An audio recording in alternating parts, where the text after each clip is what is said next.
ndenge kieno na biso banso bandeko balandi bana ya bilaka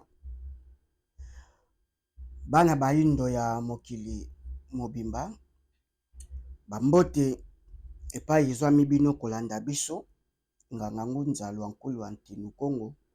koi nzama mpakasa matono mingi ndenge tolobaka bobomesano yambo ya maso mokano ya tata Nezita Dianza wapi oyo ayibi epai Elizita mokili ekangamelaki yepe mutabi epai wapi oyo ekofungwamela moto oyo asimbi équilibre mondial moto oyo asimbi maso mai oyo emonani na oyo mizangi komonana tata mokili mosimbi ya bomo ya banso pe ya biso matondo na ya biso mbasi kapita nzambe belaki bakoko fumu wamba mpungu tulendo tonda dezo na bankota nyonso libaki bana baindo être suprême mbasi kapita na biso bayebaki kobengi na bankota ya bakoko babiso balobaki pamba te bakoko na biso nde bato ya yambo tata mokili asalaki bango na mabele pe ya yambo Afrique berceau de l'humanité mokakozwa na biso walongo fomoki mbangu wangiti kulwa masivi walunungu wapi oyo bandimaki pasi na boloko pona kosilisa nyongo na biso baindo kofuta ba faute bambeba oyo bakoko babiso biso tobebisaki utangi pito pena kondima kombo ya bapaya ezaleli ya bapaya culture tradition ya bapaya kimopaya ifumu kimbangu ekumbie na konyokola nzoto na ye bomo ya musuni na ye na boloko na mabe moko te oye asalaki wapi oyo azaleli mvuluzi walongo fumu kimbangu wangiti kulwa masivu wa lulendo wa lunungu ya beto bana bandombe mokakozwa matondo na biso mobikisi matondo na yaki mpavita alakisaki biso nelaka ete koyaya fumu kimbangu wangiti kulwa masivi ingita pe tomoni fumu kimbangu aye fumu kimbangu fula mwana lele mokakozwa na bilombe mibali bakoko na biso wapi oyo lelo ba problème démographique eza kobangisa loposo mosusu koko atako batiaki ba poison bampoisonaki baliziba ya mai bakoko bamelaki basource babwakaki baengrais chimie na bilei ya Afrika bapiégeaki biso baextermine difficulté batie pauvreté extrême na Afrique kasi koko andimi abota bana edi ngolo abota ata na potopoto babosanaki soki bakoko bataki réalité actuelle réalité oyo bazalaki na bakoyaki kolima te kobota bakobokola bana na nini bana bakosakana na bajouer nini ya manzanza bazoka tétanos balia nini zelo fufu ezanga mbisi parce que basalaki pêche ya kotia ba produit chimique na mai ebomaka na ba maki nyonso bimisa mbisi na likolo basalaki chasse ya sens ya kotia moto na zamba ezikisi na bakisi na ba plantes médicinales ezikaki donc moni kadia mpemba mundele toyebi te tokotia na ngambo nini soki na ngambo ya bozabolo te ya bosatana te ya kilucifer ba luciférien baza nde awa te baodéclare ba luciférien moni mais kuna bate bato yawe bango moko babela lucifer e yawe na lucifer bakabwani na nini bango wana te baza na bible bango wana te ke loposo pemba kendaka kobenga donc milimo wana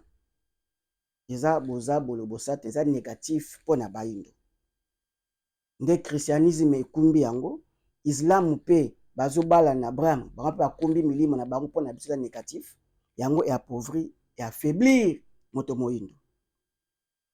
donc mosala oyo tosala eza makasi kilo makasi mingi koleka mokakozwa na bakoko baboti batata bangudi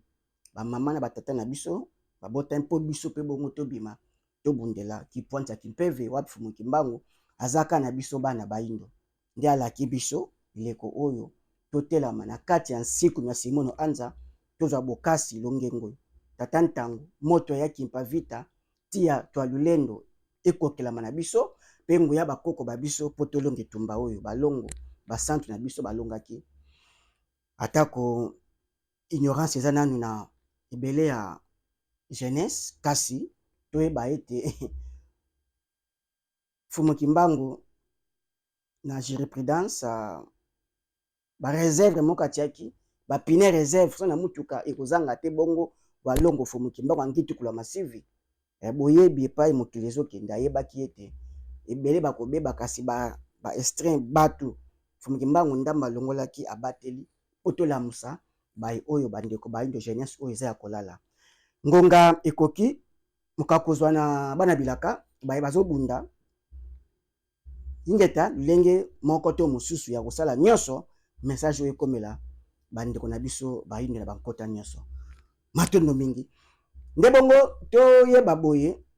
ba émission ya caractère spirituel tradition ya kiboyindo boye soko otali mingi ezalaka na bavie mukie certes eza kolakisa toza miniski toza groupe moko ya batu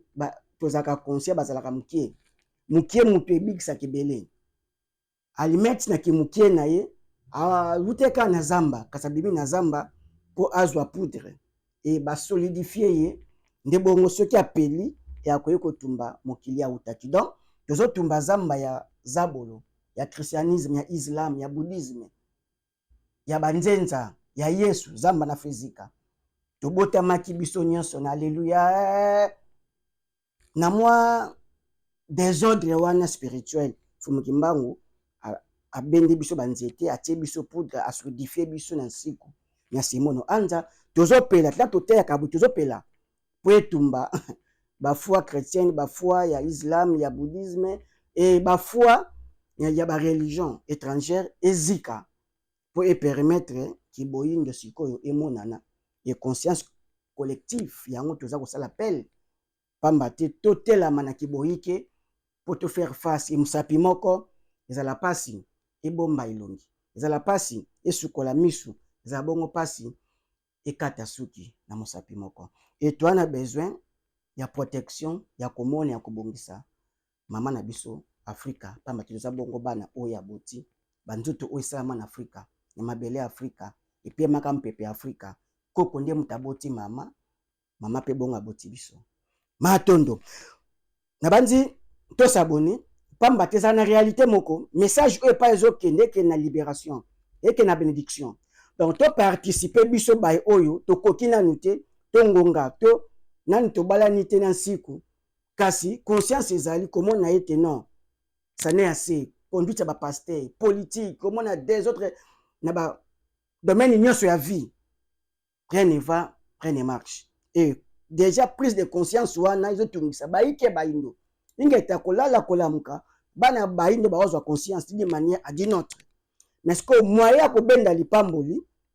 ya ko participer na sango zakaka o like o tia très bien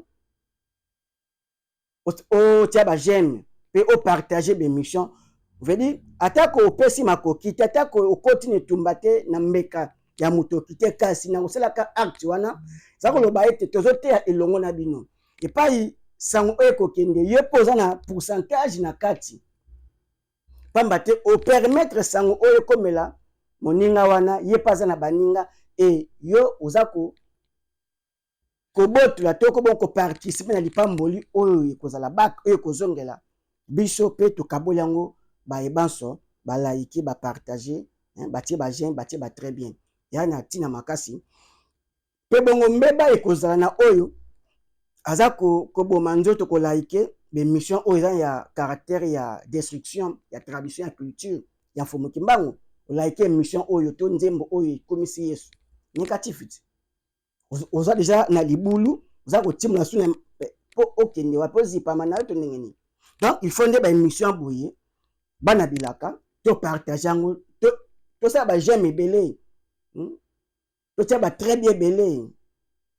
moni yana tina makasi parce que sans bénédiction à même intelligence même bokas même oyepa ba lo ta diamant so ozana bédiction te esa eloko te koki pe kozwa omona ba misusu na vie courante na biso boya tu pena sombi ndako mais après avoir kofourni faire la kotonga ba bise ndako za na problème c'est déjà apesi makoki pas une information comme na sima déjà avec ce mbongo pamba te botutu bilakeli mabe moko ezalaki manki ya lipamboli omoni nde esalaka babiloko moko ya bongo ete bazobuka bandako batombeka kote osombaki donc mapamboli eza na bandenge ebele eza koépargne biso na badanger na makambo ebele ebele ekopeso batension kopike bacrise en bref koki mpe kosala nyonso osali omona ete makoki ekwei na maboko elongo bani te donc esali makoki esali te na lolenge esengelaki esala même pas na 30%. Moka kozwa toluka mapamboli na lolenge to expliquer yango ya kosala makasi kota l'émission ko partager kotia ba j'aime ko liker ezala pena ezaleli te na baito olobela bosolo ya mfumu kimbangu mpona libération ya la race noire to bana kolobelaka lokola badeboisa babese bawasa ba musique na bango ba théâtre na bango makambo na bango ke aimé like te faut différence moko ezala tolobi po esengami toloba ya bongo na tina ma tondo mingi lelo bongo toye na makambo oyo ezolekela biso na mokili koloba ete retour to bozongi ya miziki ya concert na espace Schengen na mikili ya bapaya na poto za échec mpona bakombata to pe boni bozongi ya mindule na poto est-ce que za échec mpona bakombata d'abord combattant to signifia kiango aza moto oyo aza mobundi azobundela libération spirituelle matérielle économique physique oyo elongwa na dépendance donc combattant aza révolutionnaire combattant aza vutuka kasi ndaki combattant ya lelo eza kosalamela mwa ya bokisana omona combattant mais dimanche ake kosambela nzambe moko na oppresseur nzambe moko na colonisateur oyo colon akumbaki nzambe moko na oyo aza konyokola ye na basystème établi par les occidentaux ake sambela nzambe moko na patron ya monyokoli donc wana tokobenga ye combattant lisusu te pose la combattant na sens ya combattant ya mobundi et il faut oya na force traditionnelle il faut oya na connaissance ancestrale il faut oya na force spirituelle na kati ya religion africaine votuka fomo kimbangu et il faut oza na soutien spirituel ya bankaka ya bakoko na yo et il faut oza na ki africanité na ki ancestralité egi makasi koleka et il faut ozala kimbangiste authentique po oza makoki ya kokokamela ya kokombattre force oyo eza déjà na misisa makasi et système oyo atie na terrain nde tozosala to déraciner yango to déloger yango au milieu de nous ya moto ya babundi butu na moyo zobunda parce que bitumba oyo eza na bandi eza na spirituel nde eza ko manifester physique et so bien na spiritualité déjà oza na yo néant no partant oza na bonzambe oyo ya ba alléluia na ba foi chrétien na christianisme na islam na bouddhisme na bonzama bapaya na baloge tobenga yo combattant par rapport ya quoi donc toza baindo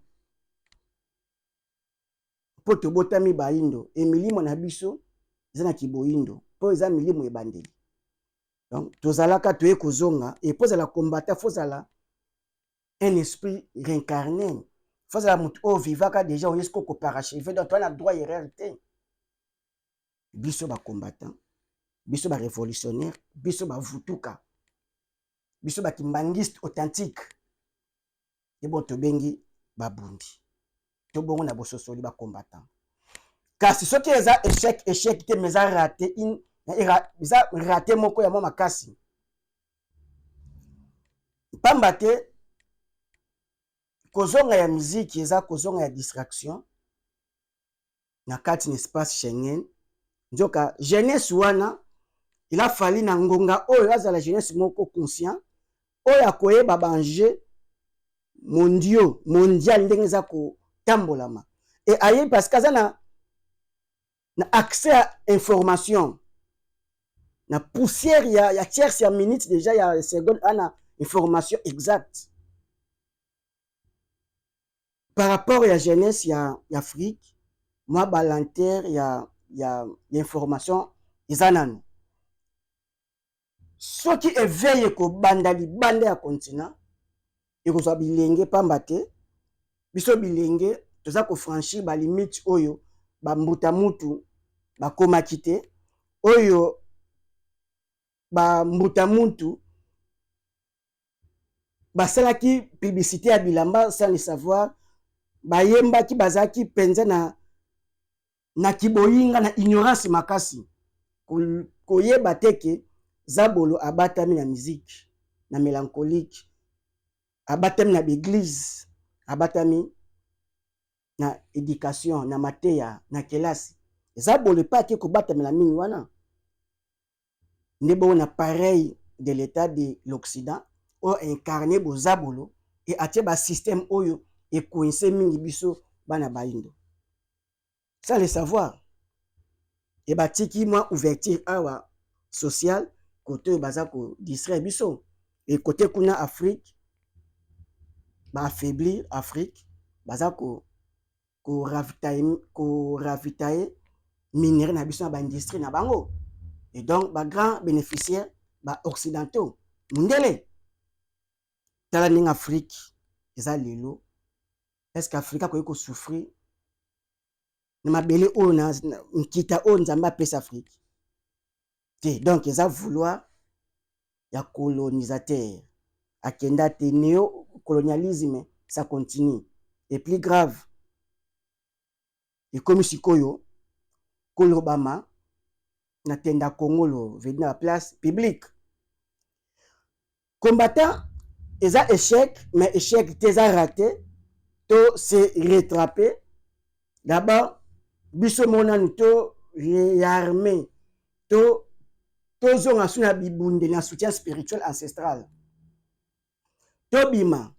edi baye bapena ke combattant aza anti-Christ ils ont anti-Christ babonga aza pena aza contre le christianisme et contre la foi chrétienne aza contre tout ce qui est hein et onyoso o eza ko bundisa kiboindo combattant aza contre yango donc combattant aza mozongi ya yambo moni na pouvoir ancestral mais yango te leza na terrain et combattant il faut na banda ko combattre na phase spirituelle fanu ye moko atanga nsiku ayeba luka esika nyonso oyo balobela kaka kiboindo na kati ya bomfumu kimbangu pamba te peuple Congo aza peuple ya elaka azwi manda azwi etinda moni bana nyonso baza kosakana kobeta bale kobeta kebo kobeta bil na kati na loyenge me bapona kaka mama kopona kobenga mwana moko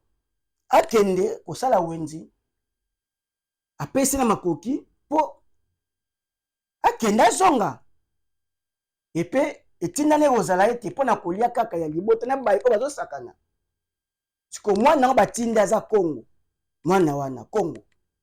nde moni Congo batie na distraction azokende na mbongo na maboko me amoni bato bazoyemba atelemi kotala bini amoni kote bato basala bango koseka théâtre atelemi na bini asekiseki amoni kote bato babana mabitingi na bango atelemi et mwana ngo akokoma kana wenzi po asomba eloko nini est-ce que akose rappeler netinda donc il faut yaya mobali swala ndeba batinda kio banda kala nebo yaya ngo banganga ngunza tozokwakula tozokokola butu moi na ba difficulté nyonso oyo tozokuta nango na terrain tosala effort ya koéveiller batinda kio mutu Congo batinda kio mwana elaka mwana fumukimba batinda kio mwana libota ya Congo batinda kio vutuka batindaki yo Kemiti, batindaki yo combattant, batindaki yo révolutionnaire. Tolamuka. Tolamuka.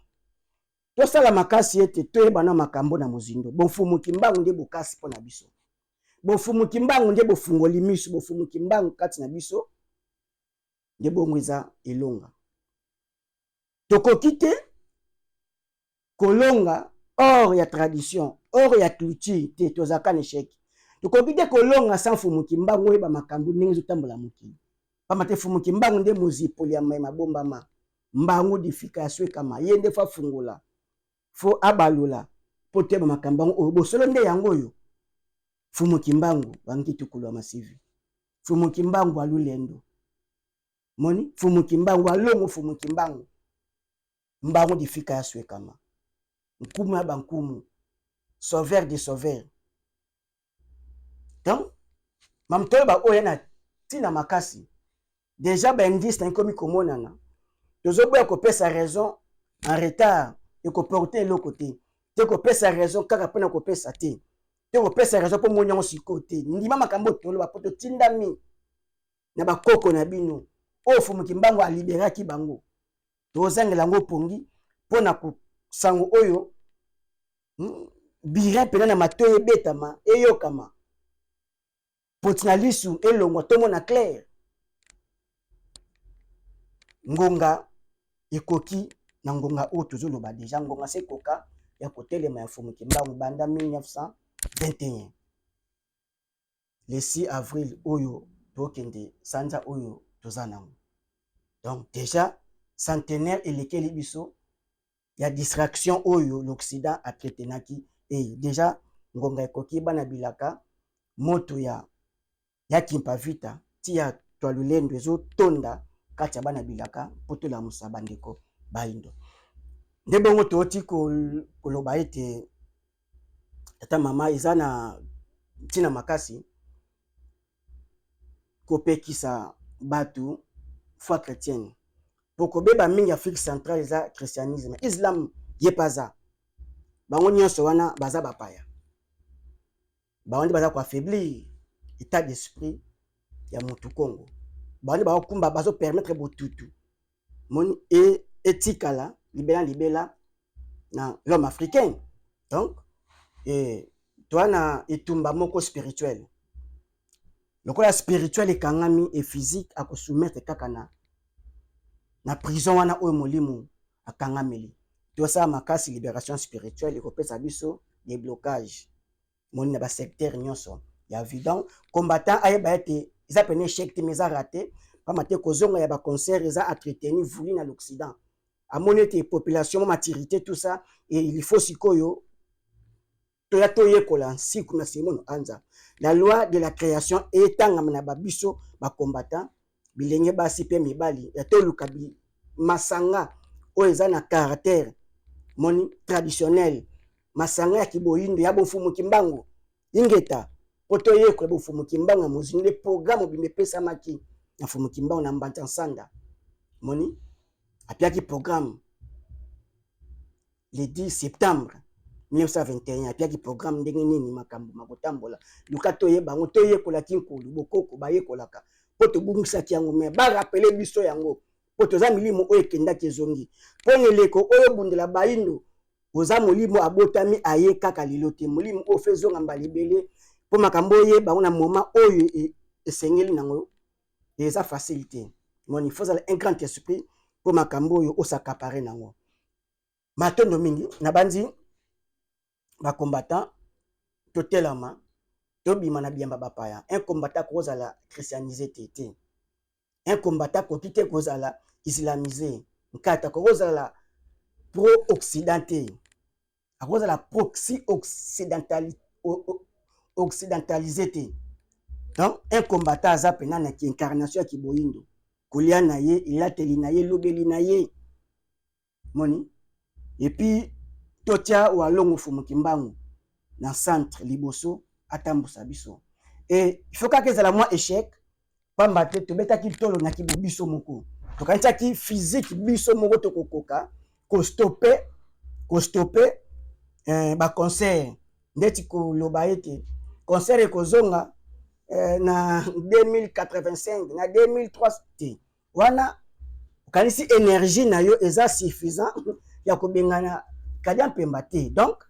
même koloba bayekolaka to ya koyekola même koloba na bofumuki mbango nyonso fo koyekola tukoki te koloba na kibobiso te na bokasi ya walongo fumuki mbango e ba concert ekobeta makasusu te moni na veut dire to orienter fumuki mbango to orienter énergie ya fumuki mbango et stopper ba concert na poto mais ce que to mitie biso et il faut oser échec pas mater position les na christianisme zobele la Jésus obele la fumuki mbango te fumuki mbango basangisa kayete koko sangisa te soit oza kimbangiste authentique to oza no christianisé un combattant fa pesa ligne na il fa apesa biso appartenance spirituelle na ye oza combattant to oza te pour un combattant phase la kimbangiste authentique phase la révolutionnaire ou compite ko na même bonzambe oyo nyokoli biso c'est oza combattant te c'est que oyebi nanu te combattant no ilaxini qui veut dire combattant. Mon combattant koki te kotika mwasi bana bakende dimanche l'église na ministère na groupe de prière c'est que ça combattant te combattant koki te ko afficher na molato ya bapa ya kolobela tout ça ça combattant te combattant koki te kolula l'occident kolula le poso pembe ha combattant te otelise longi oza ko imiter le poso ya bay oyo za ko bundisa déjà il faut affaiblir yo donc combattant ça moyindo état d'esprit na ye être combattant c'est aussi un état d'esprit veut dire qui africanité qui ancestralité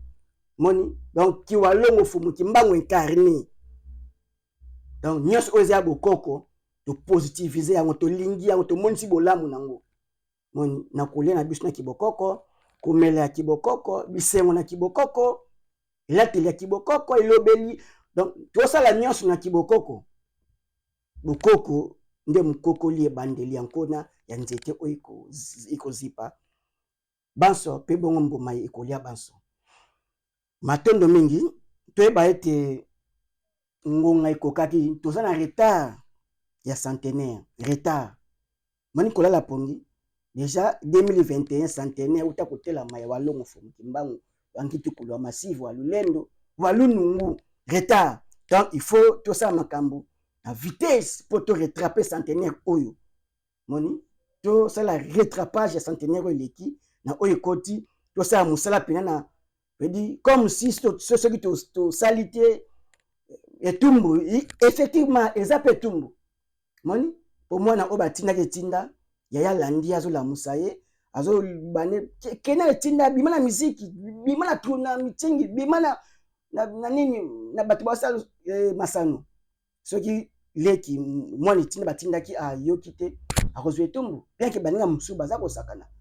moni pamba te ye il faut akenda zonga po epesa mama mai oya kotiana moto pona baye banso bazosakana bayoka nzala bakoya kolela kaka mama tozala baya yambo ya kozonga na etinda positif po e permettre koyamba bandeko na biso ba africain babima mingi bana baindo est-ce que toyeba ke ba nord américain fo bazonga afrique toyeba ke ba haïtien ba jamaïcain donc la race noire il faut na nuya ça la bac ya moni Marquis Garvey asaki bongo évangélisation ya kozonga sa baindo na afrique go back to Africa et ezokoma pe biso ba ya afrique to sa skoyo retour spirituel bozongi na bofumu kimbango na walongo fumu kimbango na bozongi na kibokoko mon pas maté biso toza déjà na mabele mais toza christianisé islamisé boudilamisé donc il faut ce que tozonga na walongo fumu kimbango angi tukula masivi tozonga na kiboyindo na kimpeve ya walongo fumu kimbango matondo mingi na bandi musique ezongi eza voulu à l'Occident yana tobaka toute une cellule mobimba baza ko étudier sociologie africaine baza ko étudier comportement baza étudier le bazo yeba problème démographique Afrique au toza nango ba que ça force c'est la richesse c'est l'énergie comment est-ce que bako disperser bako détruire yango mon yezo lala mais ba on balalité Kadi Mpemba lalité butu moi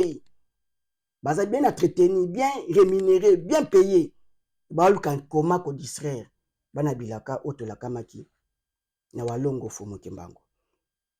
tolanda élément oyo un général le Coindre général ya ex général ya état-major ya armée française ba propos tenu eza grave gravissime tolandi banso bongo tokozonga tokoma tango po elamusa bino bandeko baindo tolandi banso. Un continent qui va connaître une explosion démographique comme aucun continent n'en a jamais connu. Et donc imaginez que ça se passe là, dans les 10-20 ans qui viennent. Je pense que cet intérêt commun-là devrait un jour faire que l'Europe se décidera à agir comme une entité politique qui ira défendre elle-même ses intérêts, y compris par le moyen de l'engagement de ses armées. L'administration, le retour du développement, et si on n'arrive pas à faire tout ça simultanément et de façon coordonnée, on va à l'échec. C'est ça qui s'est passé. Je suis persuadé que dans quelques années, je ne sais pas si c'est 10 ans ou moins ou plus, nous aurons l'obligation de retourner aider ces pays africains. Ça n'est pas la Chine, la Russie et Wagner qui vont apporter des solutions durables aux très grandes difficultés que connaissent ces pays africains et leur population. Ce qui est sûr, c'est que de nombreux pays africains comme le Niger, le Mali ou le Burkina Faso ont préféré s'affranchir de toute collaboration rapprochée avec la France et ont préféré opter pour un partenariat gagnant-gagnant avec la Chine et la Russie, insupportable pour les Européens qui ne devraient donc pas en rester là.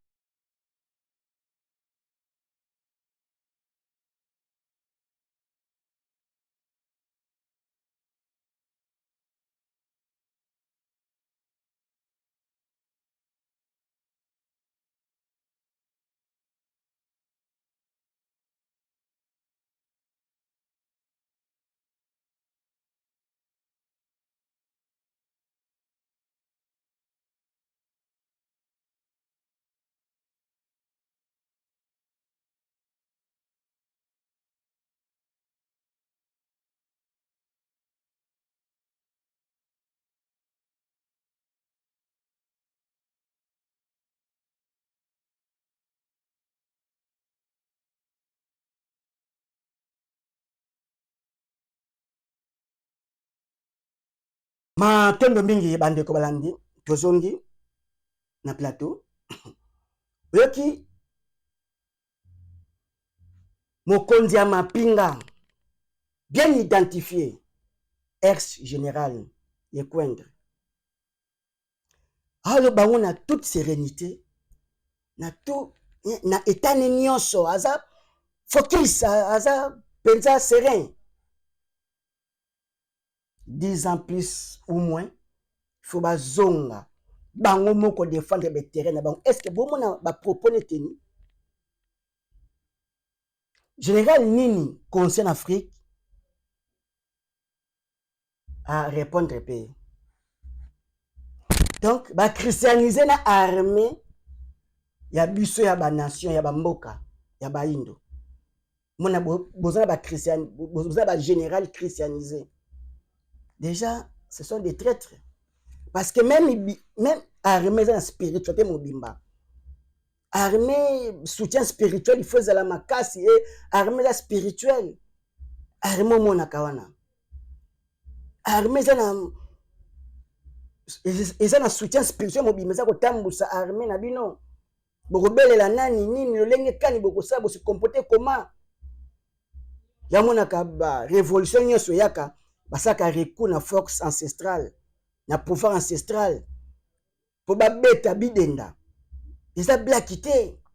armée na force spirituelle mobimba ezokamba armée biso pena ba général okiti bango nyonso ba christianisé bokosala nini ya malonga tala général o makamba lobi mais ça grave donc il faut bazonga ba reconnaître soit ba défendre l'intérêt na bango s'il faut ba engager armée na bango ba kokende ba kwa na force nyonso ba koya te pona démocratie na bino pona problème social na bino te bango ba koya ko défendre l'intérêt na bango et ba na mal ya ko digérer ndenge ba benga bango na Mali et Burkina Faso ba bengani bango na Niger et bazoko kondima ngo te omoni et déjà en Afrique de l'Ouest déjà mpepe wana ezokende Niger duta autiko bengana armée américaine babaza ezolongwa bazokende omoni donc tozobunda eza etumba emoto déjà bandi kopela ekotambola kaka et Grand Congo mboka bilaka soki ya kangi kaka source esili pauvreté penza et se faire sentir na l'Occident et il faut bazonga baboyi sikoyo kobatama na sima ya ba nilotique ba petit power baboyi sikoyo kobombama na sima ya ba ini Afrique ya ba mindele ndombe et baboyi kobatama na sima ya ba christianisé ya ba pasteur l'évangéliste ba apôtre ba diacre baboyi kobombama na sima ya ba djihadiste baboyi kobombama omoni na sima ya ba scientifique de l'Occident na éducation baboyi kobombama na sima ba musicien ba théâtre et bango moso balingi bazonga Fox. Est-ce que tu as préparé? Est-ce que tu as na conscience wana? Les batikeli biso vertir musicale, tout ces plateaux bina et distraction. Bango bazo préparer comment ba kozonga en Fox, retour en Fox. Bana mal à digérer parce que Chine na Russie baza ko s'accaparer Afrique selon bango bayebi ete sala kabongo. Donc ceux qui te longne maboko ya ancien maître to que c'est pas ya niveau maître aucun katu éveil à conscience au to sala niveau maturité spirituelle au la kaki faut mukimbala mbatsanda il faut une longue période pour que l'homme noir acquiert sa maturité spirituelle et après wana révolution après wana kipwanza déjà longue période de maturité spirituelle et colis le vrai ennemi de l'Afrique c'est l'Occident c'est l'homme blanc c'est connu de tous l'Occident ya malamu mundele malamu azalaka te pona africain soki alingi yo pona avantage moko oyo nano yebi tina simano ezali akopesa cadeau ta kofungula porte te prévane kakangi connaissance ya transformation ya minerai connaissance technologique à transférer en côté na ba élite intellectuelle africain abombi yango moni atiki bango bazala ba carte mémoire o aggraver maye aggraver ya moni élite intellectuelle africain parle malam fatanga ba philosophe ya mindele ya bapaya il faut le babalanga bapaya pour à se faire sentir qu'aza au top aza penza na niveau ce qui biso nenge toloba na lingala boy donc pour na élite intellectuelle africain donc toza presque rien ok maye les fans ndaka na kota na bino maye les a opesi bien noni ba problème na yezo tungisa bino et ma Afrique ça problème spirituel Congo pe Afrique problème ça spirituel faut to zonga na ba valeur ancestrale na biso to défendre to milinga poto linga bokoko poto linga koko omoni lelo o to kangi ba koko bandoki eza laboratoire de l'Occident à entretenir rango à battre na sima ya christianisme binzambi nzambi siko yemo ka le bifa zonga moni na bokasi na ye fa zonga na armement na ye na veut armée na ye bibundeli il faut zonga siko biso tozo préparer to se faire face nango na nini na le sambo na distraction na musique tu ba kuti biso biyemba yemba bibina bina kasi bazwi biso po ya mbalo pena veut dire eroza ne kaka lobeleli tu éviter eza déjà en cours moins de 10 ans 5 ans une année 6 mois lobi lelo et t'as su ka Afrique na distraction autoza nango tela ba dirigeant africain na ba catégorie nyonso zwana ni ba africain est-ce que tu as conscience makambo tout le monde a danger makambo et bana na biso et ba rozala kaka bana misala ya l'Occident est-ce que africain abenga mazala kaka moumbu te mutu o baza ko la musaye tango molaya za ko la mukate est-ce que aza mokufi to aza na bomoi omoni et mutu oyo baza ko benga ye aza ko ndima te est-ce que aza na matoi aza kaka na bomoi iloko l'Africain aza na bomoi a manifester ki bomoi na ye ayoka ta na se ya ndoto c'est grave makambo ya basala ya face à makambo yo ba mérindien peuple à page, peuple inca, ba vrai occupant ya mabele, ba vrai natif ya mabele, ba autochtone ya mabele au espace ya États-Unis ou Amérique oyo. Eza ba américain ya lelo te, ba européen ba ye ba exterminer ba bouma ba occuper pe ba légaliser ngo ba fandi 57 ans et Afrique idem moni ba 50 ba 54 veut dire Afrique ezo kende kaka ko kabla biso bitena biteni et ko permettre bango ba exécuter même schéma oyo ba salaki na États-Unis et c'est quoi africain la distraction l'homme noir Afrique ce qui te perdre Afrique to kendele wapi po il faut na ba o ba bima bazonga to prendre conscience tozaka en Afrique mama boti biso azaya kolala tozonga poto défendre mabele Afrique ba propos oyo un général ex-général les Coindre chef d'état-major de l'armée française oyo azalaki donc makambazo lo bango na toute connaissance des causes na boyebi nyonso ya mozindo et de ceux qui bazongi te Afrique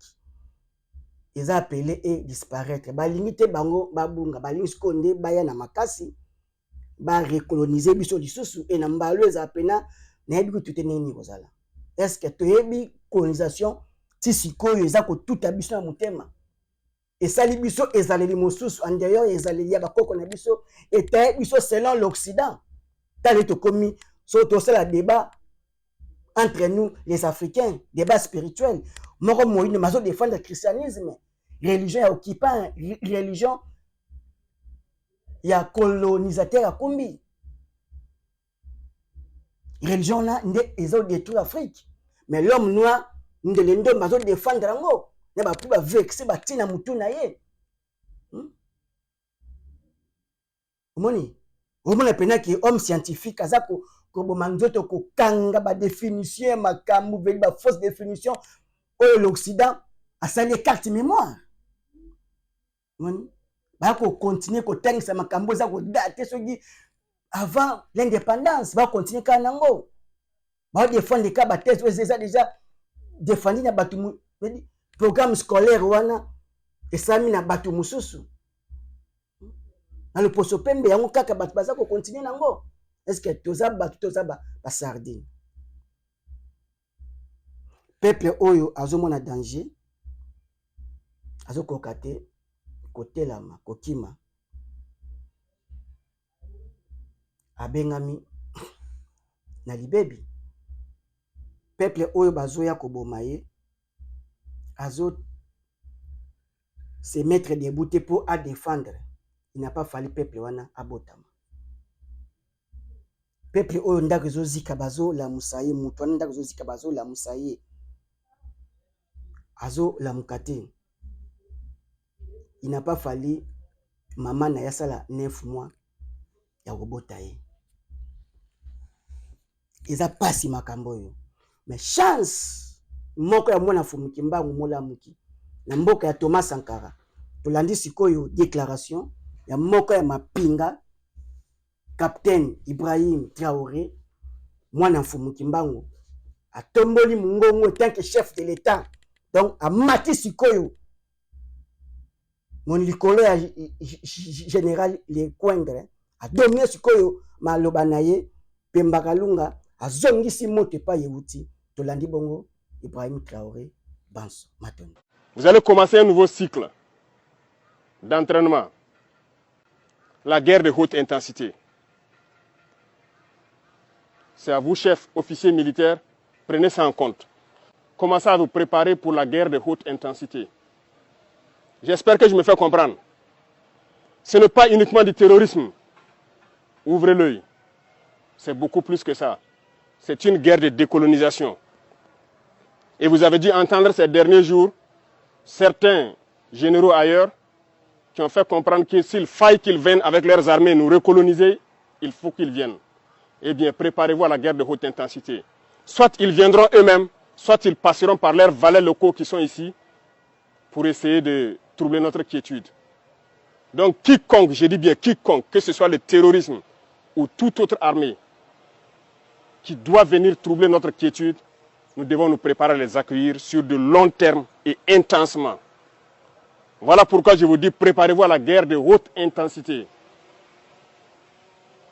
Et nous allons suivre ces entraînements-là. Nous passerons à d'autres groupements pour intensifier les opérations et essayer de pacifier. Ce sont des étapes. Et ce terrorisme sera vaincu. Parce qu'ils savent que ça sera vaincu, qu'ils se préparent, soit au niveau local ici,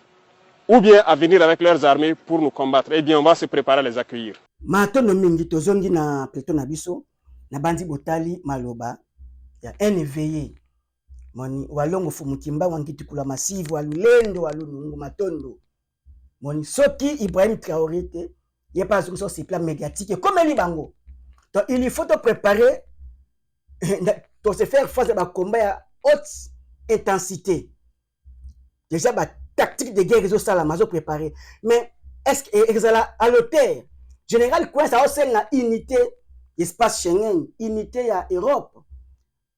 autant donc azako ko faire engager autant ezonga siko Ibrahim Traoré yemoko mwana fumukimbango mokitania Thomas Sankara omoni walongo fumukimba wangitu kulu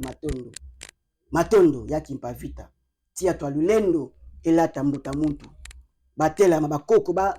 batambusa mbuta Traoré ingeta Ibrahim Kenikasi Traoré komba bakoko na ye sala musala kati na ye pays des hommes s'intègre intégrité wana bosembo wana ingeta bobatela espace oiteni oezana bongo donc ezosenga biso lelo Afrique fédérée to fédéré Afrique pour soki kaka to tikali kaka ba Congolais espace Congo ba Ngolais espace kaka ya Angola ba Nigérien espace kaka papa ba ko réussir ou on va se préparer dans 10 ans plus ou moins de 10 ans autant armé ya le poso pembe zonga en toute force ba imposer biso ba reconnaître sous biso et ba kanga po ba zo minerai bozwi na biso na bato ba exterminer biso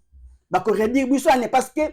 problème démographique le problème ya ko bota ma ebele ya biso africain ça ko déranger bango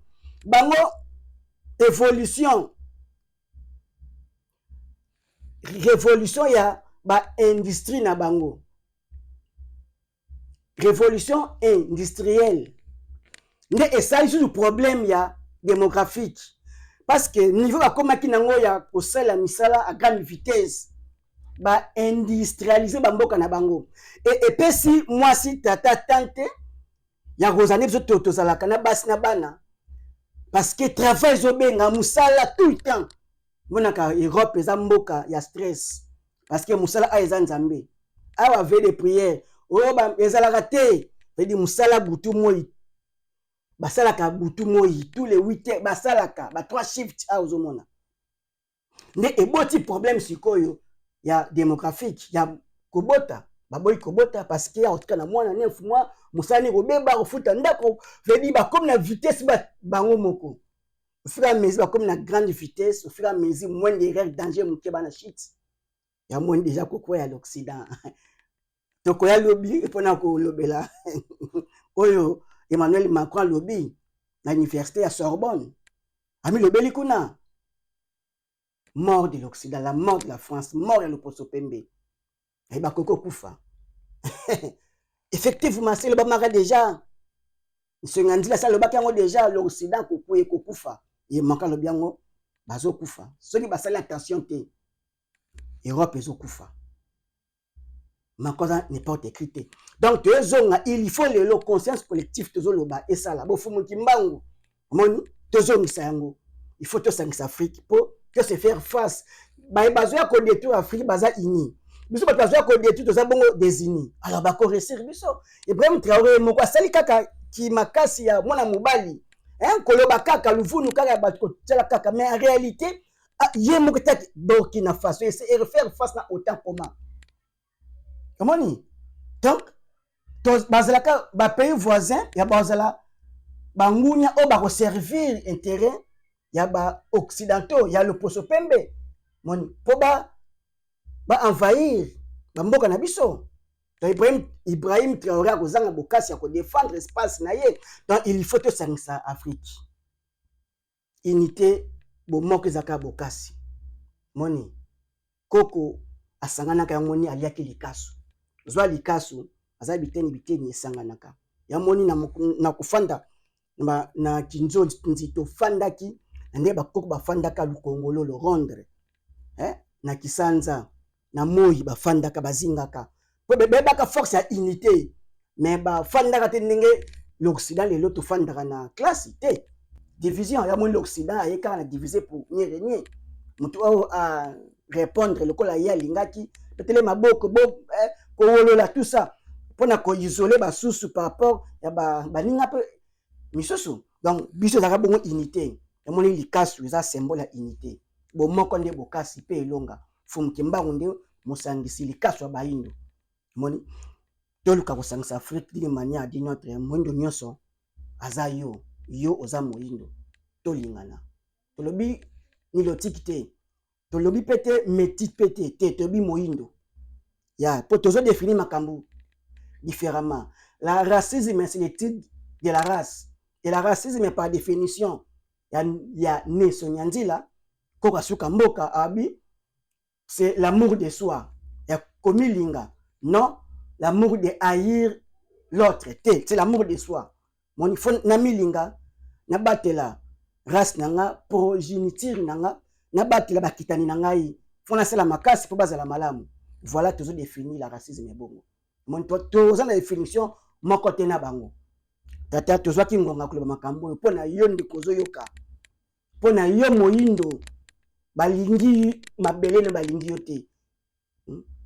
Ils aiment l'Afrique sans les Africains. Donc tout ça makasi